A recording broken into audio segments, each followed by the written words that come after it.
cana-de-açúcar chegou ao Brasil no século XVI, primeiro século da colonização. Ela é originária da Ásia, foi transferida para o Mediterrâneo, para a Ilha da Madeira e depois foi trazida para o Brasil. E aqui em Pernambuco chegou com o primeiro donatário, Duarte Coelho Pereira. O primeiro engenho de Pernambuco surgiu onde é hoje o Forno da Cal, em Olinda. Era Nossa Senhora da Ajuda, por volta de 1540. Não tinha lógica os colonizadores chegarem na orla marítima, andarem 200, 300 km para o interior e começarem a fazer a colonização do interior para fora, não é? Então era de junto do mar para o interior. Porque produziu açúcar, botava o açúcar no barco, levava para o porto.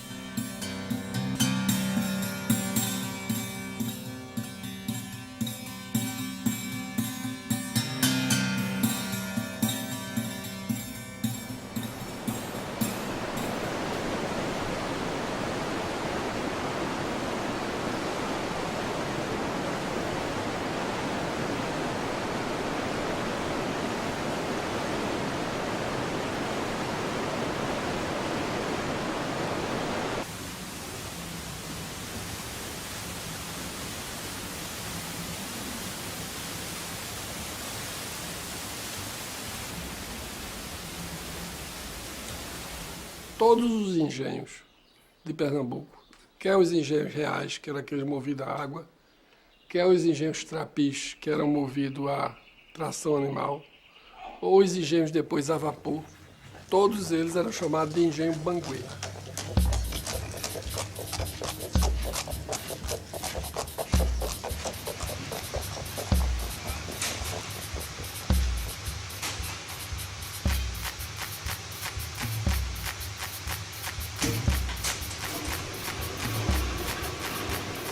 Por que eles eram engenho Banguê?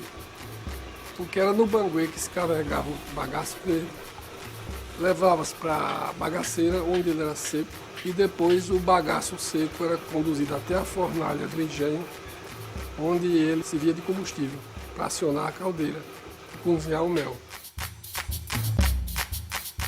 As moitas de engenho eram constituídas pela casa de moenda, pela casa de caldeira, que ficava logo ali, era onde havia o cozinhamento do mel, onde tinha as taxas, a casa de purgar, que é essa onde nós estamos, o encaixamento e a destilação.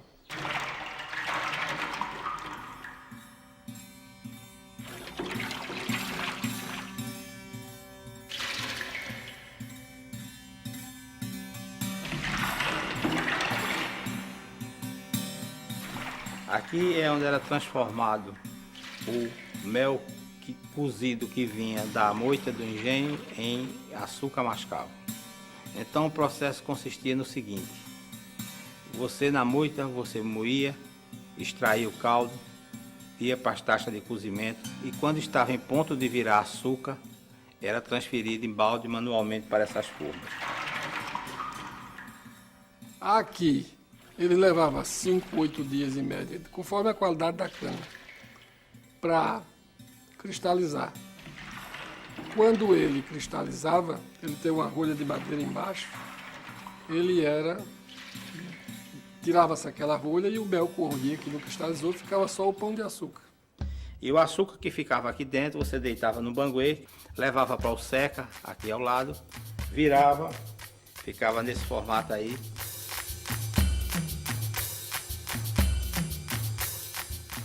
Antes do advento das usinas, se purgava uma parte do açúcar mascavo, que era para aquelas famílias mais abastadas da cidade e do campo.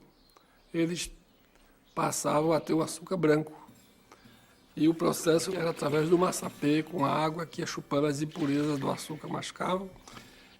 E o mel que ficava aqui, você produzia aguardente durante o ano todo, que era uma renda complementar que a propriedade tinha.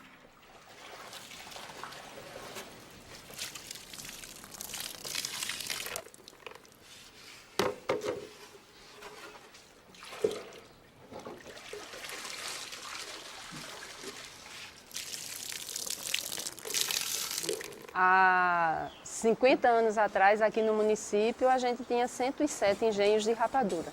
E hoje só existe o nosso.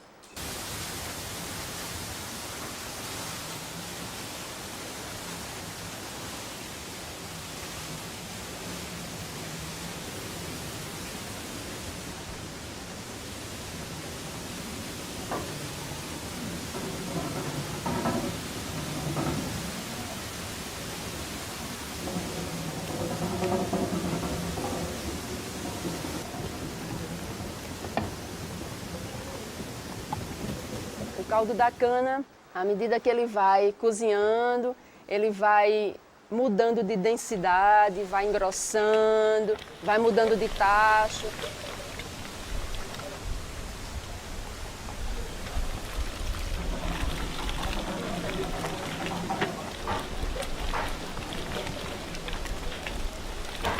Até chegar no último tacho, que é chamado tacho de alça, é um tacho de cobre, é onde o mestre reconhece o ponto da rapadura.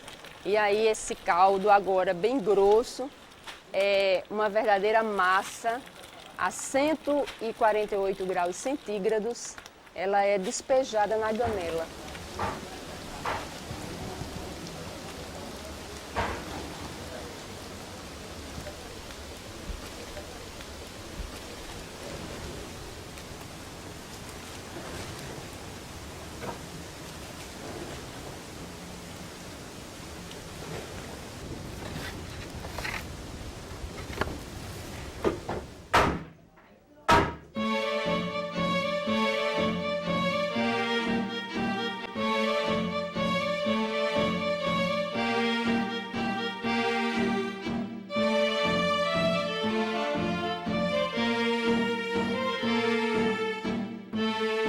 Esse engenho Itaparacurá, do ponto de vista histórico, ele é também muito rico porque ele preserva muitas edificações.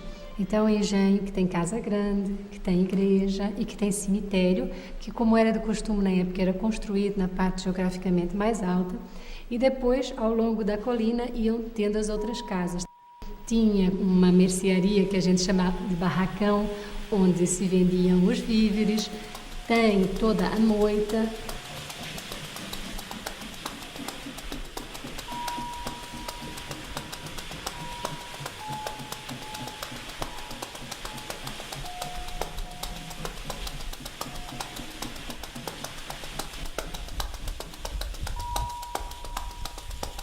O que se chama casa grande nem sempre era uma grande casa. Casa grande é uma expressão que surgiu somente no século XIX, né? E que ficou, assim, sacramentada com o livro de Gilberto Freire, Casa Grande Senzala. Mas nem sempre se chamava casa grande, nem as casas eram grandes. Tanto os holandeses se referem às casas dos donos de engenho, como se o senhor de engenho não fizesse muito caso, não desse muita importância à casa. Desde que o engenho fosse bem, o resto era secundário, né? Com o tempo, né, principalmente no século XIX, é que a gente vai ver casas monumentais, onde realmente, por conta até mesmo da melhoria das comunicações, famílias passam a residir nas casas grandes, né? As fábricas não, as fábricas e as moitas, né, elas tinham a sua fisionomia, o seu aspecto praticamente ditado pelo processo construtivo, né? Se as moendas eram movidas a roda d'água ou a animais, né? Isso, de certa forma, definia um layout da fábrica. A capela também era muito simples, mas simples mesmo era a senzala, né? Realmente, porque a senzala era praticamente um depósito de gente, né? Não tinha nenhum conforto, né? É quase como se fosse uma prisão, né?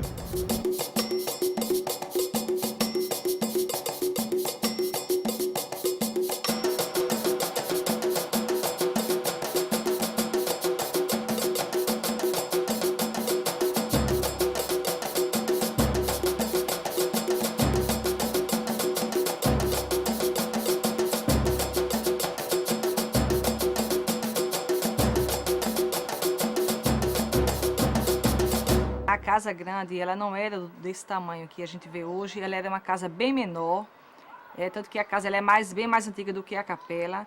Depois é que teve a construção da capela e posteriormente essa casa grande ela foi crescendo ao lado, em direção à capela, até hoje formar um só corpo, que isso é uma das características marcantes aqui deste engenho. O senhor de engenho chegava à capela por uma ligação a partir da parte superior, do pavimento superior do engenho, e chegava à capela no coro ou nas tribunas e podia assistir às missas sem se misturar com o povo ou com os escravos. Quer dizer, é um tipo de arquitetura que mostra claramente a discriminação social, né?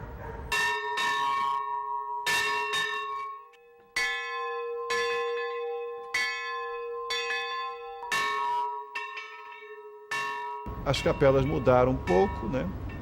O que talvez se possa falar como característica marcante dessas capelas é um alpendre na frente, né? O que se pode atribuir ao fato de muitas pessoas assistirem à missa fora da igreja, porque não eram batizados, eram catecúmenos, né? Às vezes escravos, né? Então, assistir à missa dentro da igreja era um privilégio de poucos.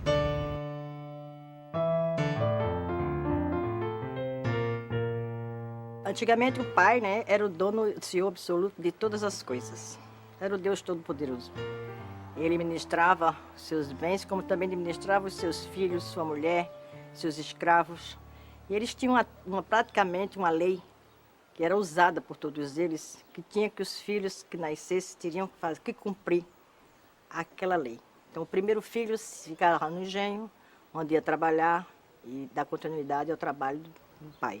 O segundo ia ser bacharel em Direito, esse poderia sair, viajar, fazer da vida dele lá fora o que ele quisesse. O terceiro seria padre, o quarto seria médico e assim sucessivamente. Os rapazes, eles mandavam para a Europa. Com 10 anos, mandava para estudar na Europa. Um erro horrível. Se eles iam voltar para receber eles para os engenhos, para continuar, né? Não, mandava para a Europa. Quando voltava, não sabia nem português, quanto mais como tomar conta de um engenho.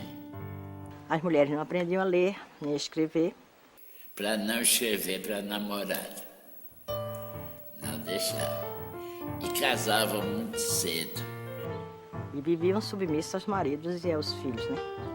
E quando nasciam os filhos, já sabia com quem aquele filho ia casar e aquela filha a quem estava prometida.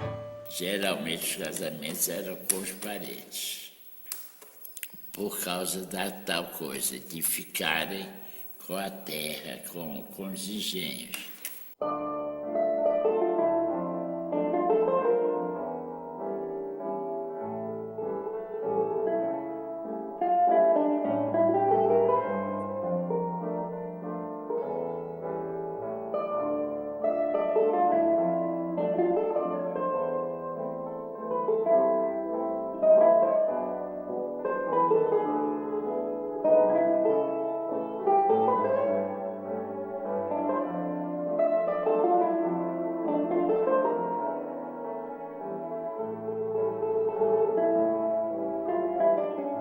Evaldo Cabral de Melo chama de sacarocracia, né? Quer dizer, essa aristocracia do açúcar, né?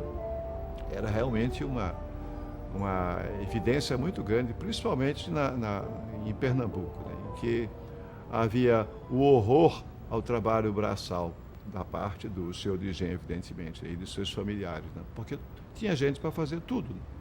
Para abanar, para cozinhar, para escovar, para tudo.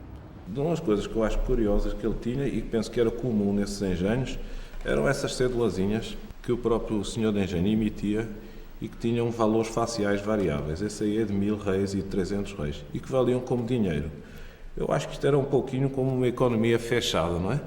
O engenho tinha a sua mercearia, o pessoal recebia em cédulas, entrava do lado da mercearia, saía com as compras, deixava as cédulas lá.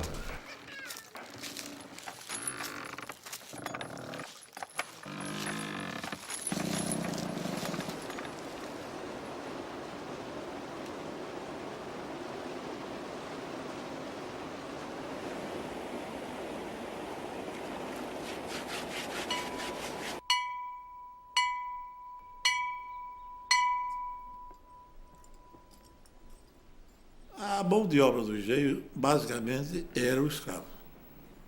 Indígena no começo, africano depois, mas dominantemente africanos. E o escravo vivia na senzala sob o controle dos feitores. Além do escravo, havia os técnicos, o mestre de açúcar, o fazedor de aguardente, etc., que eram geralmente portugueses ou eram mestiços já, contratados para aqueles afazeres. Eu só não fui aqui cego de guia, até guia para cego eu fui. Que eu cortei cana, pastorei boi, chamei boi. Todo serviço de rico, não mais de pobre, a maioria do serviço de pobre eu fiz. Serviço de engenho, né?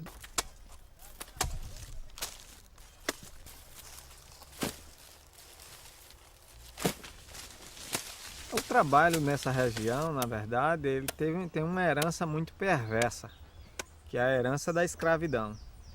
E essa herança ela se manifesta nas várias formas. Primeiro, no valor do trabalho. O valor do trabalho nessa região sempre foi calculado pela sua reprodução material, e nunca pelo valor da pessoa humana que trabalha. 3 toneladas. 3. Aí meu menino tem que fazer 6 para dar o salário dos dois. Que é 130 que nós recebemos. 130 conto, aí não dá. Aí nós só receber ali e encosta no varejão. Aí só dá uma feirinha. Aí a gente tem que se rebolar, plantar alguma coisa para comer. Tem que plantar passa fome. E o trabalhador, descendente dos escravos, ele se transformou em morador dos engenhos. O trabalhador morador dos engenhos ficou na relação dependente do proprietário da terra. Se na época da escravidão o proprietário era dono de tudo, da terra, das casas e do corpo de quem trabalhava, no morador ele passa a ter um controle semelhante a ponto de dominar todo o tempo de trabalho do morador.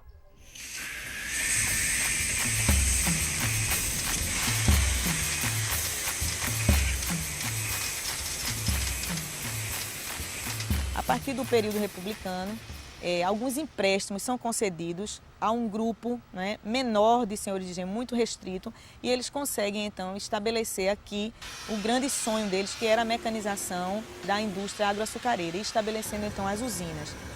E o que aconteceu com o restante dos senhores de engenho de pequeno e médio porte? Esses se transformaram então em apenas fornecedores de cana. Isto aí levou a um processo aqui de fechamento dos engenhos da Mata Norte toda. Por exemplo, o município de Nazaré, que era junto com Buenos Aires e Tracunhaém, tinha cerca de 160 engenhos. Na década de 50, fecharam todos, com exceção de um que virou a usina Matari, porque eles não tinham como competir com o açúcar cristal.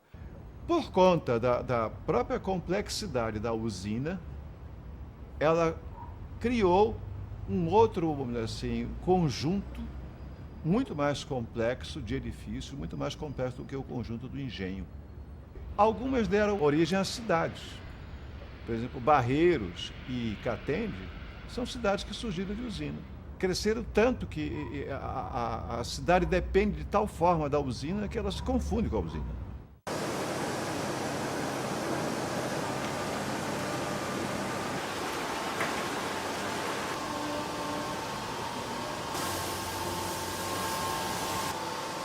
Pernambuco está hoje entre o 4º e o 5º produtor do Brasil em cana-de-açúcar e, portanto, na produção somada de álcool e açúcar. Nossa atividade no Nordeste, ela emprega mais e, ao mesmo tempo que ela emprega mais, ela tem que ter uma certa competitividade para oferecer o seu produto no mundo, porque essa é uma commodity internacional. A gente não vende só para o mercado interno, a gente exporta para países da África, para a Rússia fortemente, para a comunidade europeia, para os Estados Unidos da América. Agora as usinas estão crescendo cada vez mais. E muita gente diz, em Pernambuco, o açúcar está em decadência, porque o número de usinas está diminuindo. O número de usinas está diminuindo, mas acontece que a produção está aumentando.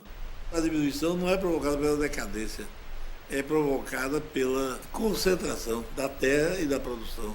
Na região tem 6 usinas e elas detêm 80% das terras.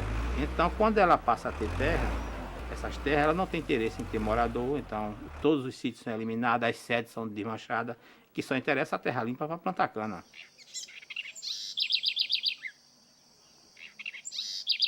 A primeira cana que se usou aqui foi a cana crioula, que veio possivelmente, talvez ela tenha vindo da Ilha da Madeira com os portugueses.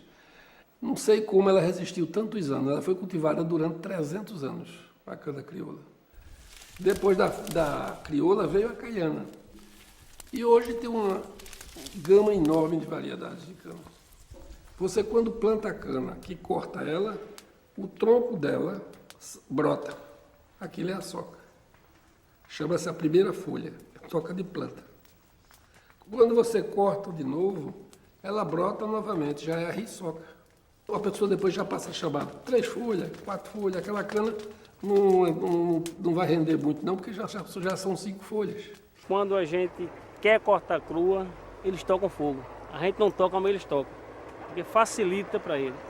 Ele produz mais, tudo que ele produz mais, o retorno financeiro para ele é melhor.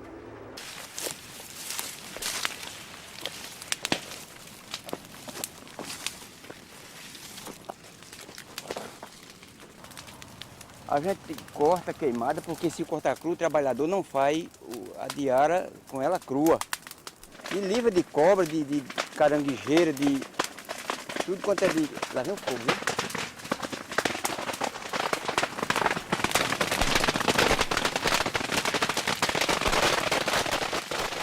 As terras estão cada vez mais. A erosão vai raspando. As terras estão ficando cada vez mais fracas, que é uma região acidentada. A erosão cada vez vai mais... Porque todo ano nós temos inverno, né? A erosão vai raspando tudo. E as canas, as terras, os invernos vêm, de uns 10 anos para cá, vem diminuindo. Aqui chovia 1.400, 1.500 milímetros. Está chovendo agora, o ano passado choveu 700.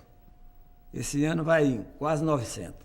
Então, esse plantio de cana que foi incrementado, talvez tenha sido um dos agravantes para a situação atual das constantes secas. Porque meu pai, quando tinha essa propriedade, ele só usava 1/3 dela para cana. A propriedade tinha 300 hectares, tinha 100 hectares de cana, o resto era mata e sítio de morador. Então, com o advento do Proálcool, os 300 hectares passou 300 hectares de cana. E todas as propriedades da região fizeram isso. Então, o que aconteceu? Você, no município de Nazaré, da mata, tem 1% de mata.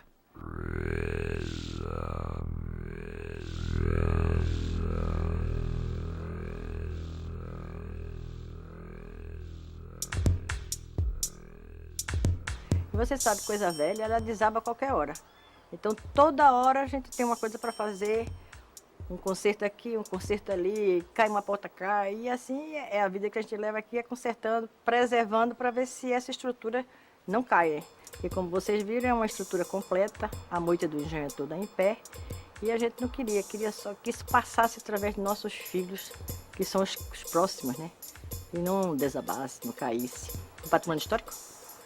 Deus me livre. Patrimônio histórico botar aqui, tombar, ele tomba mesmo.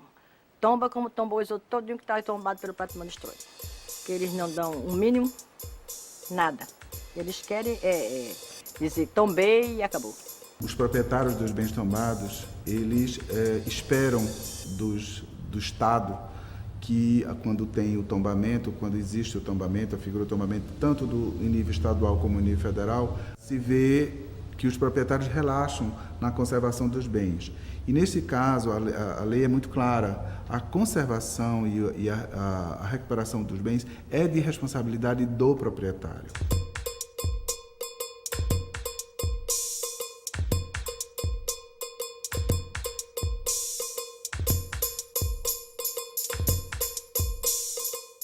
Mas o patrimônio veio e fez um serviço no telhado, ficou, por sinal, muito bom. Só foi o que fez só e nada mais. Mas eu não quero ver o ladrão entrar aqui e roubar. Se acontecer isso, eu me acho culpado. Na verdade, o que aconteceu foi isso. Ele teve a coberta restaurada, evitou-se um mal maior, que seria um desmoronamento, a transformação em ruína. Mas o que acontece com a Capela do Engenho Bonito é o que precisa ser rompido dentro da conservação do patrimônio. Não adianta restaurar sem definir um uso. Porque hoje não se mais restaura um local só por restaurar. Então é necessário que ele tenha um plano de gestão e de como ele vai ser sustentável ou não. E claro, a gente não pode pensar que vão ser preservados todos os engenhos de Pernambuco, mas é muito urgente se mapear isso, se estabelecer níveis de risco, o que significa níveis de perigo, de periculosidade e níveis de vulnerabilidade, para que se avalie as emergências, as prioridades. Você não tem que pensar sempre que tem que musealizar o nosso patrimônio. Por que uma casa grande não pode ser um ambulatório? Por que não pode ser um posto médico? Isso é útil. E é possível fazer isso sem descaracterizar o edifício. E torna-se útil e a sua utilidade é reconhecida por quem precisa.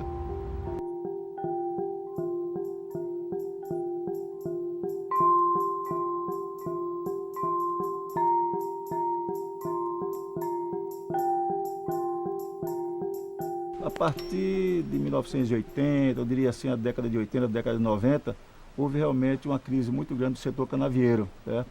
E não passou a ter as propriedades a mesma rentabilidade que tinha antes. Então, por conta disso aí, nós procuramos diversificar como fonte alternativa de você ter uma renda adicional à cana-de-açúcar para poder que a propriedade conseguisse sobreviver diante da crise que assolou basicamente o setor canavieiro. A cachaça deixou de ser uma coisa marginal, né? E está se tornando uma bebida que a classe A, vamos dizer, está tomando. Então, a aguardente artesanal é um negócio que está realmente tendo uma aceitação boa. Nós estamos procurando uma alternativa através do turismo rural. É uma alternativa mesmo para ajudar na manutenção da propriedade. Conhece um pouco da história do nosso estado, que é a história do Brasil, né? A verdade da colonização toda, da primeira monocultura que foi implantada no nosso país, a questão da cana-de-açúcar. Então aqui o pessoal tem uma verdadeira aula de história e é por isso que o nosso público maior aqui é o pedagógico, nosso turismo é mais o pedagógico.